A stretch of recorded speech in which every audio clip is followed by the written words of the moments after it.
반갑습니다. 이번 시간부터는 기상학을 본격적으로 시작을 해보도록 하겠습니다. 늘 그렇듯 이 오버뷰 시간 자체가 사실 이 학문의 어떤 전체적인 틀을 잡는 시간이라고 생각을 할 수가 있기 때문에 대단히 중요한 시간이다라고 생각을 좀 하면 좋을 것 같고요. 그리고 기상학을 이제 처음 시작하는 만큼 기초부터 탄탄하게 좀 다지고 갈 예정인데요. 그래서 이 오버뷰 시간이 아마 영상 하나로 끝나진 않을 것 같고 뭐 2개나 3개 정도로 나눠서 진행을 하도록 하겠습니다. 그리고 이 시간을 잘 드러나야 뒷부분이 이제 훨씬 더 여러분에게 쉽게 다가올 수 있을 것 같고요. 그리고 선생님이 늘 강조하는 이 맥락, 이 파트의 어떤 맥락을 여러분이 이 시간들을 통해서 좀 파악하는 것을 가장 중요한 목표로 생각하고 수업을 들어주셨으면 좋겠습니다. 자, 그래서 우선 이제 여기 소개되어 있는 여러 가지 기상 현상들에 대해서 한번 좀 이야기를 나눠보고 싶은데요. 이 현상들에는 분명한 공통점이 있습니다. 그러니까 우리가 결국 이렇게 살펴보다 보면 이런 뭐 태풍이라든지 여기 지금 중위도 저기압이라고 되어 있는데요. 온대 저기압이라고도 부르기도 합니다. 이 중위도, 온대 저기압, 그리고 뭐 이런 상층에 있는 편서풍 파동, 대기대 순환 이런 것들을 우리가 결국 이 대기과학을 하면서 배우게 될 텐데요. 결국 이것들이 가지는 어떤 공통점이 무엇인가 라고 하는 그 본질을 여러분이 이해를 하게 되면 이 내용들이 상당히 쉽게 다가올 수 있게 됩니다. 그게 뭘까? 여러분이 한번 고민을 해보시고요. 우선은 지금 여기 그림들을 하나씩 조금 한번 살펴보도록 하겠습니다. 자, 여기 보니까 헤들리셀이라고 하는 게 나와 있고요. 그리고 여기 지금 바람의 방향이 이렇게 우리가 바람의 방향을 부를 때는 지금 우리가 이렇게 사방위가 있다고 하면 자, 여기 왼쪽에서 오른쪽, 자 그러면 서쪽에서 동쪽으로 바람이 부는 거죠. 우리가 이거를 서풍이라고 부르고요. 동에서 서 이렇게 되면 동풍이라고 부릅니다. 그러니까 바람은 항상 바람이 출발하는 그 바람의 고향, 출발하는 지역에 이름을 따서 붙여주게 되는데요. 자 그러면 지금 이제 0도에서 30도 사이에는 지금 이렇게 동풍 계열의 바람이 불고 있죠. 그걸 우리는 무역풍이라고 불러주게 됩니다. 지금 표현을 한 거는 지상풍이고요. 그리고 이제 30도에서 60도 지역으로는 이제 서풍 계열의 바람이 불고 있죠. 이걸 우리는 편서풍이라고 불러주게 됩니다. 그리고 극지방, 이제 60도에서 극지방 요 사이에는 다시 또 동풍 계열의 바람이 불게 되는데요. 이거를 이제 우리가 극동풍이라고 불러주게 됩니다. 마찬가지로 이제 남반구로 가도 여기 이제 저위도에는 동풍 계열이 불고요. 그리고 이제 중위도로 올라가게 되면 이제 서풍, 그리고 다시 극지방으로 가면 다시 동풍이 부는 형태는 이제 똑같이 반복이 되게 됩니다. 자, 그리고 여기 지금 헤들리셀이라고 되어 있는 걸 보면 이렇게 이제 순환 세포가 만들어져 있는 것을 확인을 할 수가 있죠. 이렇게 돌고 있습니다. 그러니까 적도 지방 쪽에서 상승 기류가 생겨나고요. 그리고 그 상승 기류가 있는 곳에서 이렇게 구름이 잘 발달하는 모습을 여기서 지금 확인을 할 수가 있고요. 그리고 여기서 상승을 하는 만큼 이제 하강 기류가 생기는데 그 지역이 한 30도 위도 그 정도 부근이다 라는 것을 알 수가 있습니다. 자, 그리고 지금 여기 보니까 이렇게 반대 방향에 이 회전이 또 하나 순환이 만들어져 있는 모습을 확인할 수가 있고요. 이걸 우리가 패렐 순환이라고 합니다. 그리고 그 위에도 순환이 하나 더 만들어져 있죠. 이걸 우리가 극순환이라고 불러주게 되는데요. 뭐 이 자세한 것들은 나중에 다시 좀 다루도록 하고요. 지금 보니까 또 특이한 것이 무엇이 있느냐라고 하니까 여기 지금 이 대기층의 두께를 한번 보니까 적도 부근이 대기층의 두께가 조금 두껍구나 하는 걸 확인할 수가 있고요. 극으로 갈수록 두께가 좀 얇아지죠. 그것은 왜 그러냐라고 하면 적도 쪽에는 이제 당연히 온도가 높고 극지방에는 온도가 낮죠. 그러니까 온도가 높으면 이제 대기가 부풀어 있겠죠. 부피가 팽창되게 될 테니까. 그래서 지금 이 대기권의 이 두께 자체가 달라지는구나 라는 것도 이 그림을 통해서 확인을 할 수가 있습니다. 자, 그런데 여기 지금 보면 지금 이 순환, 여기 지금 보면 아래쪽 상층에서 아래로 내려가는 화살표, 너무 복잡하네요. 조금 지우도록 하겠습니다.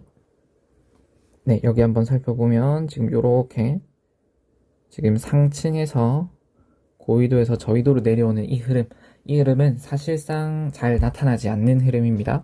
이건 나중에 다시 한번 설명을 하겠지만 지금 이 그림에서 이렇게 표시가 되어 있지만 사실상 이 흐름은 거의 우리가 관찰하기 조금 힘든 그런 흐름이다 라는 정도만 일단 여기서 얘기하고 넘어가겠습니다. 자, 그리고 오른쪽에 상층풍에 있는 편서풍 파동. 요 그림은 우리가 한번 살펴봤던 적이 있습니다. 우리 기후위기 설명하면서 이런 파동에 대한 설명을 조금 드렸었는데요. 요거에 대해서도 나중에 좀 더 자세히 할 수 있는 기회가 있을 것 같고요. 일단은 여기 그림에서 보는 것도 지금 여기 보면 아래쪽은 따뜻한 공기, 그리고 극쪽으로 가게 되면 찬 공기가 있겠죠. 그래서 이 따뜻한 공기가 찬 공기와 따뜻한 공기가 만나는 그곳에서 이런 어떤 흐름이 만들어진다 라는 정도 이해할 수 있을 것 같고요. 그 다음에 중위도 온대 저기압 한번 살펴보면 아래쪽에 따뜻한 공기, 그리고 위쪽에 찬 공기가 있고요. 그리고 여기 지금 프론트라고 되어 있는 게 전선입니다. 전선. 그래서 웜 프론트라고 하면 온난 전선이고요. 콜드면 한랭 전선이 됩니다. 그래서 이제 그리고 여기 지금 강수구역도 이렇게 표시가 되어 있는데요. 이것도 이제 나중에 자세히 한번 살펴볼 텐데요. 지금 보니까 이렇게 전선이 이렇게 그려져 있고 아래쪽에는 따뜻한 공기, 위쪽에 찬 공기. 자, 그러면 찬 공기와 따뜻한 공기가 만나는 그곳에서 어떤 전선이 만들어지고 기상현상들이 지금 이런 강수구역처럼 기상현상들이 발생하는구나 라는 정도를 여기서 대략적으로 우리가 이해를 할 수 있는데요. 자, 그러면 이제 한번 살펴보면 이제 약간의 공통점이 있다는 걸 좀 확인할 수 있는데요. 지금 여기도 따뜻한 공기, 찬 공기, 이렇게 아까 온도가 높고 온도가 낮다 이런 이야기 했었죠. 그래서 대기가 이쪽이 부풀어 있고 이제 극지방으로 가면 대기가 좀 얇아진다 이런 이야기 했었는데요.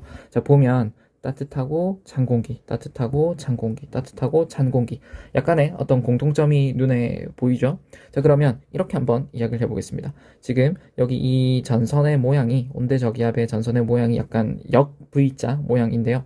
만약에 이런 식으로 여기가 따뜻한 공기, 찬 공기, 북반구에서 이런 형태의 전선 배치가 나올 수 있을 것이냐 라고 하면 이런 흐름은 만들어질 수 없습니다. 왜냐면 우리가 북반구를 생각했을 때 고위도, 그러니까 이제 북쪽으로 갈수록 이제 기온이 떨어지고, 그리고 남쪽 적도 부근으로 올수록, 저위도로 올수록 기온이 높아지는 것을 확인을 할 수가 있죠.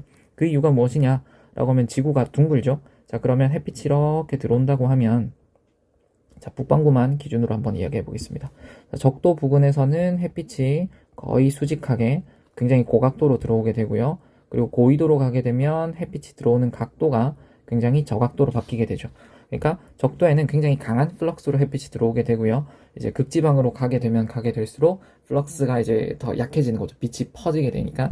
따라서 우리가 지구가 이렇게 구형, 둥글게 생겼기 때문에, 구형으로 생겼기 때문에 각각 들어오는 이제 위도에 따라서 햇빛이 들어오는 그 세기가 달라지게 되는 거고, 따라서 이런 어떤 지금 우리가 세 개의 이미지들을 살펴봤지만 이런 어떤 기온의 분포 같은 것들이 생겨나게 된다라는 것을 이해할 수 있습니다. 이게 이제 어떻게 보면 대기과학을 이해하는 굉장히 기본 중에 하나고요.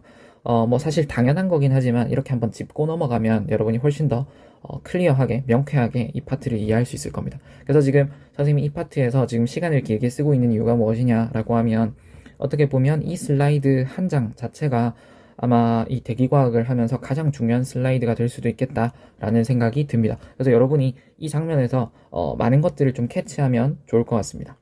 자, 그리고 여기 지금 보면 이 태풍, 여기 지금 태풍이 이렇게 바람이 이렇게 불어 들어가면서 이동하고 있는 모습을 확인할 수 있는데요. 뭐 이미지가 좀 짧지만 지금 이렇게 약간 북동진하는 것처럼 이미지가 보이고 있죠. 그래서 지금 살펴보면 이 태풍, 다르게 표현하면 우리가 열대 저기압이라고 하는데요. 이 열대 저기압, 따뜻한 공기 덩어리 자체가 어디로 가느냐라고 하면 얘가 지금 저위도에서 고위도로 이렇게 북상하는구나 라는 것을 알 수 있습니다. 우리나라에도 태풍이 많은 영향을 미치고 있죠. 그럼 여러분이 우리나라의 태풍 어떤 뉴스 이런 것들을 접했을 때 태풍이 북상하는 모습을 여러분이 다 봤을 겁니다. 태풍이 남하하는 경우를 본 적은 없죠. 그죠? 그러니까 지금 이게 따뜻한 저위도에서 차가운 고위도 쪽으로 태풍이 올라가는구나 라는 것을 여러분이 잘 이해할 수 있을 겁니다. 자, 그러면 이제 우리가 공통점을 좀 한번 뽑아낼 수 있을 것 같은데요. 요거는 여러분이 별표를 하고 반드시 꼭 기억을 해주셨으면 좋겠습니다. 이런 기상현상들은 결국 뭐냐면 에너지 불균형을 해소하고자 하는 그런 흐름이 될 거다라는 겁니다. 다시 에너지 불균형을 해소하고자 하는 흐름이다. 뭐 그렇다고 해서 에너지 불균형이 사라진다 이런 건 아닙니다. 그렇지만 계속해서 우리 이 지구가 아까 이야기했죠. 이런 구형의 형태를 가지고 있으니까 적도에는 에너지가 계속 쌓이고요. 극은 적도에 비해서는 에너지가 항상 부족한 상태가 되게 됩니다. 그러니까 이 에너지 불균형이 상당히 커지게 되겠죠. 그러니까 그것을 조금 줄여주는 어떤 기상의 흐름이 필요하게 되는 겁니다. 그런 흐름으로 발생하는 것이 이 대기 대순환이기도 하고요. 온대 저기압이기도 하고요. 태풍이기도 하고요. 이런 편서풍, 파동이기도 한 겁니다. 그러니까 여러분이 생각할 수 있는 대부분의 모든 기상현상이라고 생각해도 무방할 것 같습니다. 이 모든 기상현상들의 어떤 원동력이 되는 것이 무엇이냐? 그러니까 무엇 때문에 발생하느냐? 에너지 불균형을 해소하기 위한 흐름이다. 자, 근데 이것이 대기과학에만 국한되느냐? 아닙니다. 이 해양에서도 역시나 마찬가지로 에너지 불균형을 해소하기 위해서 심층순환도 발생하고요. 표층순환도 발생하고요. 그런 흐름들이 생겨나게 된다. 그래서 이거를 여러분이 머릿속에 꼭 집어넣고 어떤 기상현상이 나오더라도 이 관점을 가지고 접근을 하게 되면 굉장히 명쾌하게 이해를 할 수 있을 거라고 생각합니다. 자, 다음 슬라이드로 넘어가서 그래서 이제 뭐 기초적인 이야기를 하면 우리가 이 기상학을 하면 결국 뭘 하는 거냐? 그럼 대기의 상태에 대해서 우리가 공부를 하게 될 거고요. 그리고 기상현상들에 대해서 다루게 되겠죠. 그러니까 다시 말해서 날씨, 그러니까 대기와 대기의 상태, 그리고 날씨 이런 것들을 다루는 게 결국은 기상학입니다. 그러면 우리가 이 날씨라고 하는 것이 무엇이냐 하는 걸 좀 생각을 해봐야 될 것 같고요. 그리고 그걸 좀 더 명쾌하게 이해하려고 하면 비슷한 용어가 있죠. 기후라고 하는 용어와 날씨가 어떤 차이가 있느냐라는 것을 비교를 해보면 좀 더 명확하게 이해할 수 있을 것 같습니다. 날씨라는 거는 어떤 주어진 시간, 주어진 장소에서 이 대기의 상태가 되겠죠. 그러니까 뭐 오늘은 맑았다가 내일은 뭐 구름이 꼈다가 뭐 다음 날은 뭐 천둥 번개가 쳤다가 뭐 이렇게 다이나믹한 변화가 있을 수 있죠. 그래서 이거는 사실 뭐 시시각각 뭐 그날 달라지는 것이 날씨입니다. 자, 그러면 기후는 무엇이냐라고 하면 기후는 이 날씨 정보의 어떤 통계적인 전체 합이 되겠죠. 그러니까 우리가 기후라고 하면 우리나라의 기후는 어떻습니까? 라고 만약에 물어본다고 하면 우리나라는 뭐 사계절이 좀 비교적 뚜렷하고요. 여름철에 강수량이 많고 겨울에는 강수량이 좀 작고요. 뭐 이런 것들이 이제 기후가 되겠죠. 자, 그러면 우리가 이 기후와 날씨를 조금 구분한다라고 생각을 하면 이 기후 데이터를 가지고 우리가 날씨를 예측할 수는 없다라는 생각을 해볼 수가 있을 것 같고요. 왜냐면 날씨는 언제든지 바뀔 수 있죠. 예를 들면 우리가 봄에는 통상 좀 따뜻하다라고 우리가 잘 알고 있습니다. 그런데 생각해보면 이 예상치 못하게 추운 예를 들면 꽃샘 추위라든지 그런 것들이 발생하기도 하죠. 그러니까 날씨가 막 오락가락 하는 것을 여러분이 경험을 했을 겁니다. 그러니까 기후와 날씨는 분명히 다르다는 거죠. 그래서 그것을 잘 이제 요약해주는 문장이 하나 있는데요. 여러분이 어떤 지역에 여행을 떠나게 된다라고 했을 때 여러분은 아마 어떤 그 지역의 기후를 기대하고 여행을 떠나게 될 겁니다. 하지만 여러분이 실제적으로 맞닥뜨리게 되는 것은 날씨일 것이다 라는 거죠. 그래서 이 날씨와 기후를 조금 구분을 해 주시고요. 자, 그리고 이제 우리가 결국 이제 그러면 날씨 기후에 대한 이야기를 쭉 하게 될 텐데, 그러면 이 날씨와 기후를 설명할 수 있는 어떤 베이직한 엘레먼트들이 뭐가 있느냐라는 것을 한번 쭉 이야기를 해봐야 될 것 같습니다. 여기 나와 있는 6가지가 기본적인 이제 이 기후와 날씨를 설명하는 요소들이 되겠습니다. 먼저 기온이 있을 거고요. 그리고 이제 습도, 그리고 구름의 양, 그리고 타입이 있을 거고요. 강수는 어떻느냐, 그리고 기압은 어떠냐, 그리고 바람에 대한 것, 뭐 이런 것들이 이제 이 기상 요소가 되겠습니다. 그래서 앞으로 우리가 쭉 다루게 될 것들이 다 이런 이야기가 될 겁니다.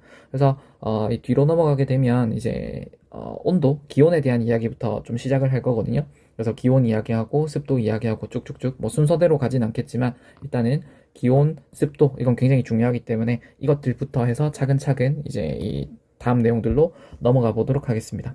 어쨌든 여러분이 이제 좀 신경을 써야 될 건 뭐냐면 이것들이 굉장히 상호 연관되어 있다라는 것입니다. 그래서 어떤 이제 하나의 엘레먼트가 변하게 되면 결국 이제 나머지 것들도 다 변하게 되는 그런 관계를 가지게 되는데요. 그것을 그냥 뭐 간단하게 아주 러프하게만 일단 먼저 한번 설명을 좀 해보겠습니다. 우리 P는 로알티라고 하는 상태 방정식 한번 생각을 해보겠습니다. 만약에 온도가 바뀌어요. 온도가 올라가요. 그러면 압력이 올라가게 되는 모습을 확인할 수 있죠. 자, 보면 온도가 변하면 압력이 이렇게 변하게 되겠구나 라는 생각을 해볼 수 있고요. 자, 그리고 습도는 밀도에 영향을 미칩니다. 이거 나중에 다시 한번 하겠지만 우리 공기의 대부분은 이제 질소와 산소죠. 자, 근데 수증기는 H2O죠. 자, 그러면 이 질량을 놓고 보면 물이 수증기가 질소와 산소보다 더 가볍습니다. 자, 그러면 이 습도가 높아지게 되면 결국 공기가 가벼워져요. 그러니까 밀도가 변하게 되는 거죠. 자, 그러면 이제 이 밀도의 변화에 따라서 온도나 압력 이런 것들이 영향을 미치게 되겠죠. 자, 그리고 이제 이 압력 생각해 보면 우리가 프레셔 그레디언트 포스 압력, 기압, 경도력이 결국은 이 바람의 가장 기본적인 힘이 되게 됩니다. 그러니까 압력 차이가 생기면 바람이 불게 돼요. 그것이 결국은 이제 이 에너지 불균형을 해소하기 위한 흐름으로서 바람이 또 나타나는 것인데요. 그래서 아무튼 바람이 또 이런 이 수식이랑도 또 연결이 될 수 있고요. 자, 그리고 당연히 이제 습도나 이 기온에 따라서 구름이 뭐 발생하거나 뭐 사라지거나 하게 되겠죠. 그리고 이 구름은 당연히 강수랑도 연관성이 있는 겁니다. 그래서 지금 이 6가지 요소들이 굉장히 상호 복합적으로 연결이 되어 있구나 라는 것을 이해를 하시면 좋겠습니다. 자, 다음으로 넘어가서 이 또 여러분이 기상학을 하면서 좀 중요하게 생각을 해야 될 거는 규모입니다. 지구과학을 공부하게 되면 뭐 천문학도 마찬가지지만 특히 또 대기과학에서 규모를 굉장히 중요하게 생각을 하는데요. 왜냐하면 이 규모가 큰 것은 작은 것을 쉽게 이기지만 작은 규모를 가지는 것은 절대 큰 것을 이기지 못하게 됩니다. 그래서 이 대기 현상에서의 규모는 아주 절대적인 그 영향력을 행사하게 되는데요. 그래서 요거를 여러분이 좀 이해를 하시면 좋을 것 같습니다. 그래서 이제 이 오버뷰 하면서 규모에 대한 이야기를 좀 할 거고요. 규모는 지금 여기 그림 마이크로 스케일, 메조 스케일, 매크로 스케일, 그러니까 미, 중, 대규모가 되고요. 이 대규모는 시놉틱 종관 규모라고 합니다. 종관 규모, 그리고 행성 규모 이런 식으로 나뉘게 됩니다. 자, 보면 뭐 여기도 이렇게 적혀 있어요. 그리고 여기 이 그림에서도 나타나 있는데 글로벌 스케일이라고도 부릅니다. 그러니까 지구 규모라고 불러도 되고요. 플래네터리 스케일, 행성 규모라고 불러도 됩니다. 이거 똑같은 용어다 라는 거 한번 생각을 해주시고, 그래서 일단 이 뭐 이름부터 우리가 한번 생각을 해보면 전 지구에 걸쳐서 나타나는 그런 현상들, 그런 것들은 이제 글로벌 스케일이 될 거고요. 그리고 이제 뭐 여기 지금 미국 땅덩어리가 예시로 나와 있는데요. 이제 이 어떤 대륙 정도, 대륙보다 좀 더 작은 그 정도 스케일이다 라고 하면 그게 종간 규모가 될 거고요. 도심지 정도 하나에 영향을 미치는 스케일이 중규모, 그리고 이제 굉장히 작은 규모, 그러니까 뭐 수 미터, 뭐 그보다 좀 더 클 수 있겠죠. 뭐 커지면 1km 정도까지 그 정도 규모가 이제 미규모 정도가 되겠습니다. 자, 그래서 지금 이미지를 보면 여기 지금 보는 것처럼 이렇게 작은 난류, 터뷸런스라고 부르는데요. 뭐 이런 작은 돌풍 이런 것들이 미규모에 해당하는 거고요. 여기 지금 보는 것처럼 이런 토네이도 같은 것들이 지금 이제 중규모에 해당하는 규모가 되겠습니다. 그리고 여기 지금 이 태풍 한번 보면 우리 일기도 같은 데서 한번 그 여러분이 태풍을 한번 날씨 예보 같은 걸 보셨을 텐데요. 우리나라가 뭐 한 이 정도 사이즈 정도 되고 태풍이 한 요 정도 되겠죠. 뭐 우리나라가 좀 더 클 수도 있고요. 태풍 규모에 따라서 다르지만, 자, 그러면 비교를 해보면 이제 이 정도 규모, 요 전체 사이즈가 한 1000km 정도 되는 규모를 가지고 있습니다. 그 정도가 어디에 해당하냐면 이 종간 규모 요 정도 스케일에 해당하게 됩니다. 그리고 이제 온대저기압 같은 거는 조금 더 큰 경우도 있고 그렇습니다. 자, 그런데 여기서 한번 재밌는 게 여기 지금 이 행성 규모의 이 규모의 마지막 스케일이 4만 킬로미터 정도로 나와 있는데요.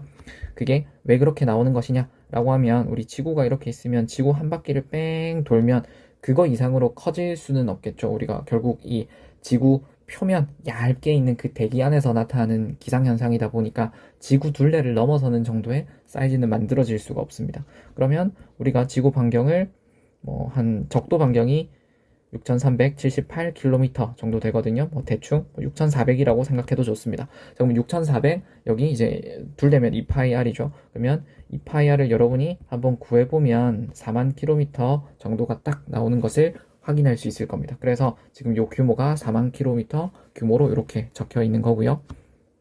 자, 그 다음에 이렇게 지금 가로축을 보면 이 수평 규모에 대해서 나타나고 있는데 재밌는 게 뭐냐면 여기 지금 이 축을 한번 살펴보면 세로축은 이 라이프 스팬입니다. 그러니까 이 수명, 이게 유지되는 사이클 자체가, 시간 자체도 길어진다는 겁니다. 그러니까 다시 말해서 이제 이 더 큰 기상현상은 더 오랜 시간 유지될 수 있다. 그러니까 이 수평 규모와 라이프 스팬이 어느 정도 비례하는 관계를 가지고 있다라는 것을 이해하면 좋겠습니다. 그래서 이 미규모 같은 것들은 우리 난류나 돌풍 같은 게 불어봐야, 길어봐야 한 수분 정도밖에 되지 않겠죠. 그리고 토네이도 같은 것들은 뭐 수분에서 수시간 정도 되고요. 그리고 우리 태풍 같은 거 한번 생각해 보면, 태풍이 한번 만들어졌다가 쭉 뭐 사라지고까지 하는데 뭐 한 4, 5일 정도 걸린다는 생각을 뭐 해볼 수가 있을 겁니다. 그래서 그런 것들은 이제 이 종강 규모에 해당하는 것들은 이제 뭐 하루에서 수일, 뭐 한 일주일, 뭐 이 정도 걸리게 되고요. 그리고 여기 지금 나와 있는 이제 랜드씨 이렇게 나와 있는 게 해륙풍을 얘기하는 겁니다. 해륙풍 같은 것들은 하루의 사이클이겠죠. 하루 동안 뭐 이쪽으로 불었다가 또 저쪽으로 불었다가 이렇게 바뀌는 스케일, 하루 정도 스케일. 그리고 이제 이런 지구 규모에 해당하는 것들은 이제 뭐 1년 내도록 불게 되는 바람이 되겠죠. 그래서 이런 것들 체크를 하시면 좋겠습니다. 자, 다음 장으로 넘어가서 우리한테 중요한 거는 종강 규모입니다. 왜 종강 규모가 중요하냐, 다시 좀 돌아가 보겠습니다. 이런 돌풍 같은 것들은 뭐 시시각각 때때로 불고, 사실은 그리고 우리 일상에 아주 큰 영향을 미치지는 않죠. 그런데 반면에 뭐 이런, 뭐 물론 토네이도는 중요하겠지만 우리나라에선 토네이도가 불진 않죠. 반면에 이런 태풍들, 그리고 온대저기압, 이런 것들은 우리 날씨에 굉장히 지대한 영향을 미치게 됩니다. 근데 반면에 또 이제 행성 규모, 이 지구 규모에 해당하는 것들을 우리가 생각을 해보면, 이거는 1년 내도록 사시사철 부는 그런 스케일의 바람 같은 거거든요. 그러면 이런 것들은 사실 우리 일상에 늘상 영향을 미치고 있는 거기 때문에 날씨에 특별한 변화를 일으키는 경우는 좀 드물게 되는 겁니다. 그래서 우리한테 중요한 거는 이런 종간 규모의 대기 현상이 굉장히 우리 일상생활에 많은 영향을 미치기 때문에 이게 중요하다라고 생각을 할 수가 있고요. 그래서 종강 규모에 대해서 조금 더 디테일하게 조금 더 살펴보도록 하겠습니다. 자, 우선 이 종강 규모의 가장 대표적인 예인, 아까 살펴봤던 태풍, 열대저기압을 한번 살펴보겠습니다. 자, 한번 살펴보니까 여기 지금 이 수평, 요 사이즈는 아까 이야기했다시피 한 1000km 정도 규모를 가지겠죠. 1000km 정도 규모가 되는데요. 이 연직 규모가 어느 정도 될 거냐 하는 걸 좀 생각을 해볼 필요가 있습니다. 자, 그러면 여기 이 대기의 구조 한번 살펴보겠습니다. 우선은 여기 여러분이 잘 알다시피 대륙권, 성층권, 중간권, 열권 이렇게 나타나 있고요. 일단은 이 대륙권에 대한 이야기를 해보겠습니다. 왜냐면 성층권은 지금 위로 올라갈수록 온도가 증가하는 형태로 되어 있는데요. 그래서 대단히 안정한 층입니다. 그러니까 성층권에는 기상현상이 일어나지 않는 굉장히 안정한 층이고, 기상현상은 여기 이 대륙권에서 일어나게 됩니다. 자, 그러면 여기 지금 이 구름 한번 봅시다. 요 구름을 보면 이런 모양으로 생겼는데요. 그게 지금 뭐냐면 요 모양이랑 똑같이 생겼습니다. 요렇게. 요게 뭐냐면 모루라고 합니다. 여기 지금 뭐 칼 같은 거 이제 만들고 있는 중인 것 같은데요. 이 모루에다가 이제 달군 쇠를 올려놓고 이제 망치로 두드리면서 이제 철을 재련하고 하는데요. 요걸 이제 모루라고 하고, 이 구름의 형태가 모루랑 굉장히 똑같이 생겼기 때문에 이 구름의 모양을 모루구름 이런 식으로 불러주게 됩니다. 자, 그런데 이 구름의 형태가 왜 이렇게 만들어지느냐라고 생각해 보면, 이 정도의 사이즈면 굉장히 큰 구름이겠죠. 강한 상승 기류로 막 상승을 하는데요. 상승을 하지만 여기 이제 대륙권 계면을 만나게 되면 여기서부터는 이제 성층권은 굉장히 안정하니까 이 위로는 뚫고 올라가지 못하는 겁니다. 그래서 여기를 부딪히게 되면 이제 이 상승 기류가 옆으로 그냥 퍼져버리게 되는 거죠. 그래서 지금 이렇게 모루 모양처럼 여기 이 구름에서도 보면 이렇게 옆으로 퍼진 형태로, 이 대륙권 계면을 만났을 때 퍼진 형태로 이렇게 구름의 형태가 만들어지게 됩니다. 자, 그러면 태풍도 사실 마찬가지입니다. 태풍도 굉장히 뭐 이것도 폭풍의 일종이니까 굉장히 강한 상승 기류를 만나서 이렇게 상승을 하게 되는데요. 근데 여기 지금 보면 어떤 보이지 않는 장벽 같은 게 이 그림에서도 느껴지죠. 이 대륙권 계면을 만나게 되면 이 대륙권 계면에서는 이제 더 이상 뚫고 올라갈 수 없기 때문에 여기서 이제 퍼져버리게 되는, 이렇게 퍼져버리게 되는 흐름이 나타나게 됩니다. 자, 그러면 우리가 이제 이 간단한 개념을 통해서 유추할 수 있듯이 여기 연직 규모가 어떻게 될 거냐라고 하면, 이 연직 규모는 결국 대륙권의 스케일 정도가 될 겁니다. 지금 여기 점선을 쭉 따라 올라오면 대충 한 11km 정도 되는데요. 뭐 대략 한 10km 규모 정도라고 생각을 할 수가 있습니다. 그래서 이 종강 규모의 스케일을 보면 이 깊이 스케일, 연직 스케일은 한 10km 정도의 규모밖에 안 되는구나 라는 것을 알 수가 있고요. 반면에 이제 이 수평 규모는 여기서 살펴봤다시피 거의 한 1000km, 그러니까 이 수평 규모가 연직 규모보다 훨씬 큰 그런 형태가 될 겁니다. 자, 그러면 이제 이 그림도 사실은 이 수직, 연직 방향으로 사실 굉장히 과장되어 있는 그림이구나 라는 것을 이해할 수 있습니다. 그래서 그걸 여러분이 인지를 하고 이 그림을 보셔야 되고요. 그 다음에 이 수평 속도 규모는 어느 정도 되느냐라고 하면 한 10m/s 정도가 되는데요. 우리 태풍에 이 기상청에서 태풍을 정의할 때 내리는 속도 기준이 있는데요. 중심 풍속이 17m/s보다 빨라야 태풍이라고 우리가 불러주게 됩니다. 이 정도 규모가 돼야 되는데요. 자, 그러면 이 태풍의 수평 속도 규모가 한 요 정도 된다. 그러니까 스케일이 한 10m/s 정도의 스케일이다 라고 생각을 할 수가 있고요. 자, 그 다음에 지금 이 W라고 하는 거는 연직 속도 규모를 나타내고 있는 건데요. 연직 속도 규모를 보니까 1cm/s입니다. 이게 굉장히 큰 차이가 나고 있죠. 요게 왜 그렇느냐라고 하면 뭐 연직 이 규모, 연직의 크기, 규모 자체도 작을 뿐더러 하이드로스태틱 이퀄리브리엄을 항상 염두에 두고 있어야 됩니다. 이 정역학 평형이 만족되고 있다라는 것이 무엇이냐라고 하면 이제 공기 덩어리가 정역학 평형이 만족되고 있다. 그러면 여기 뭐 이쪽에 압력을 P, 위 압력을 P 더하기 dP라고 만약에 해보겠습니다. 여기가 이제 중력 방향이라고 했을 때, 자, 그러면 압력은 여기 이 P가 더 크겠죠. dP가 음수인 그런 상황이겠죠. 자, 그러면 이 윗방향으로 이제 기압 경도력이 작용하고 아래쪽으로 중력이 작용하게 될 겁니다. 근데 이것이 만약에 평형을 이루게 된다면 이 공기 덩어리가 올라갈 이유도 없고 내려갈 이유도 없겠죠. 자, 그러니까 기본적으로 대기는 웬만하면 정역학 평형을 만족하고 있습니다. 그래서 얘가 올라가거나 내려가는 경우가 잘 없어요. 그래서 이 연직 방향의 흐름이 상당히 제한이 되어 있습니다. 그러다 보니 속도가 굉장히 느린 흐름이 나타나고 있고요. 이 정도 규모가 굉장히 낮은 속도의 규모를 가지게 되고요. 그런데 반면에 재미난 것은 여기 지금 이런 태풍 같은 것들은 훨씬 빠른 상승 기류가 생기겠죠. 그리고 여기 지금 아까 봤던 이 굉장히 큰 정란운 같은 뭐 뇌우라고 부르기도 하고요. 이런 특별한 기상현상 같은 것들은 사실은 평범한 날이 아니죠. 불안정한 그런 날이 되는데요. 그럴 때는 이제 연직 속도 규모가 좀 커집니다. 그래서 어떻게 보면 이 규모는 일상적으로 우리가 뭐 사실 일상에서는 이 정도 속도밖에 안 되지만 아주 특별하게 우리가 뭐 배우게 되는 좀 특별한 기상현상들 같은 경우에는 불안정할 때 생기는 거니까 막 뭐 대기가 교란이 심하겠죠. 그럴 때는 이제 연직 속도 규모가 좀 커지는 뭐 그런 것도 나중에 배우게 될 겁니다.